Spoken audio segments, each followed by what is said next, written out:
Hey everyone, Amanda here. Okay, so this video is part 2 to being open and honest. So I wrote down some things so I don't forget what I want to say. I want to start off by saying that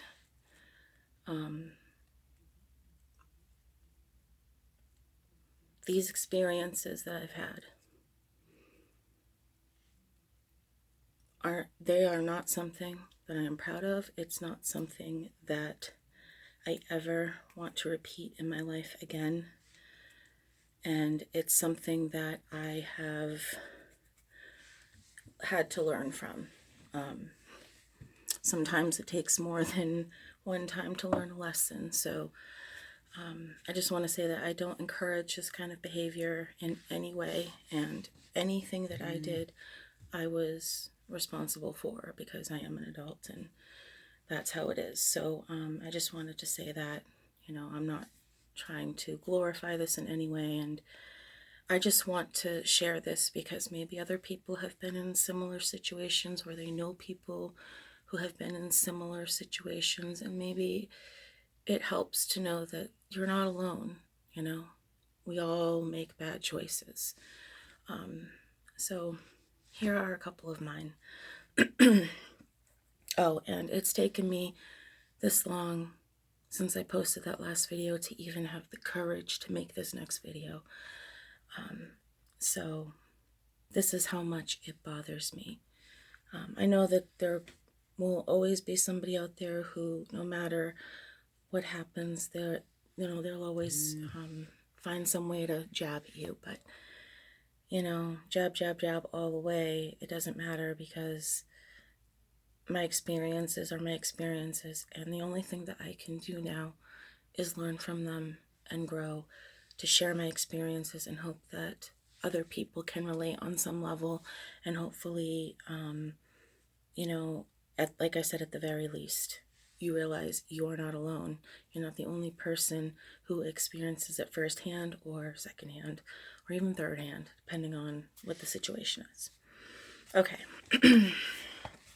So the first time that I had an issue was back when I had my first manic episode and I had my first hospitalization. I actually made a video of that. And I spoke about some of it, but I didn't speak about all of it. And like I said, I've been embarrassed. I'm ashamed of this. So it's really hard for me to talk about. So this is, really bearing my soul out. And it is hard. It's hard to do. It's very difficult. So during that time, I wasn't on medication, and I had slowly, looking back on it, I was slowly going into a manic episode. And by this time, I was pretty manic. And I ended up drinking. Should not do that. Should not do that. Now, I did say I was off meds. I was off most of my meds. I believe I was still taking an antidepressant. So I think that's the only thing I was taking. I think so. I think that's the only one I was taking. I don't remember what it was. It was so long ago. But I don't have a lot of memory surrounding this situation. But from what people told me is that I just lost it, and I destroyed some things, and I really don't remember what happened, but the cops got called, and I ended up spending the night at the hospital, not like in the hospital as a patient, but in the waiting area. And the next day I had to go to court. No, this was in a different state, mind you. So I went to their court and told them, what happened and all that stuff. And the person that this happened to did not press charges, which I am thankful for, because I don't know what would have happened if that had been the case. And so I had to go to their court, and basically what ended up happening is they basically dismissed it and just said, don't come back to this residence, don't have contact with this person, and you'll be fine. So that was that.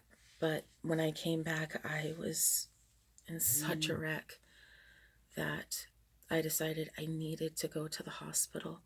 And that's what led to that video. I'll try to put the link in the description if I can.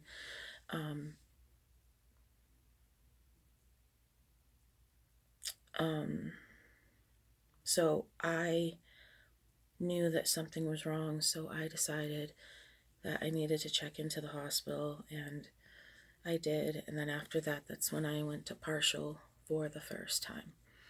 So yeah, that's pretty embarrassing to me. I really don't remember. I got really drunk, and I really don't remember any of the things that I did.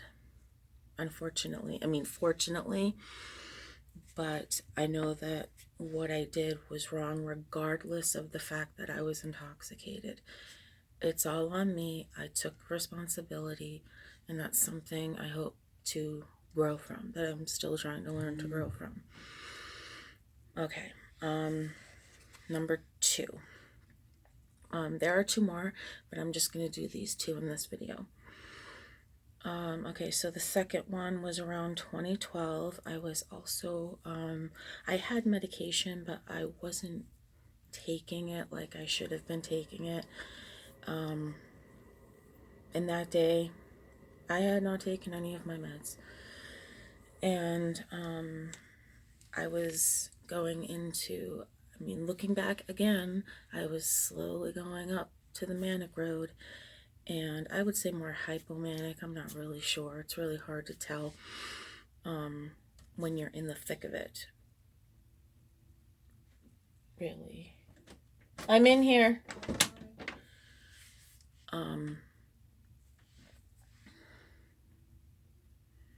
I forgot what I was saying. I was off my meds, and I was on and off them, So during this particular time, I was a little bit hypomanic, and I didn't realize it at the time. It's only after everything happens and I go back and I look at things, I realize, oh my gosh, this is what was happening. So I decided to go out for a drive, and I thought I'd go to a store that I really liked. I still like it.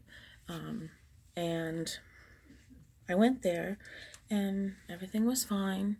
And then I went to come around the corner and go this way to the cashier, and there was someone in there with a very, very large dog, like almost Great Dane size, but not quite.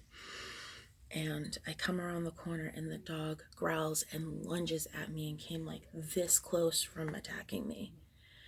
And I got upset that they allowed that. After that happened, that the person didn't say, maybe you should take your dog outside. Dogs can't behave like that. But that wasn't the case. She didn't care that the dog did that, and she didn't care what happened. And I was triggered very much by that dog doing that. I've been bit by a dog before, on my face right here, and it is not a pleasant thing to go through. So it brought up all those emotions, it brought up all those fears, all those anxieties. I started having flashbacks to when that happened, and I ended up freaking out on her, and I swiped my hand on the desk and knocked over some like CDs or DVDs or whatever. And I ended up leaving the scene. They had, she called the cops and all that stuff. And I had to go to court. I did hire a lawyer, and basically I got it was one of those situations where if you go a year without getting in trouble, it's dismissed. So that's what happened. So I just want to say that, like I said at the beginning, this is a very hard thing for me to talk about. I don't know if it seems that way, but considering it's been like 6 months or so since I made the last one, yeah, it's that hard for me to talk about. So, if you made it this far, thank you for watching. I hope that at the very least, people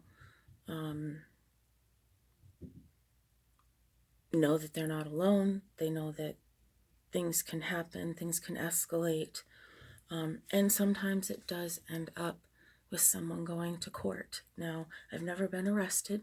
I've only gotten summons to court, and I don't have any, I don't have a criminal record, as you will. So, as it were, whatever the saying is. So I'm not encouraging this behavior in any way. Please take your meds.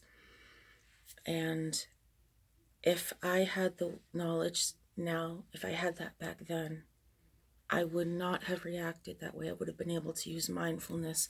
I would have been able to do what I needed to do, leave the situation, and not get in trouble.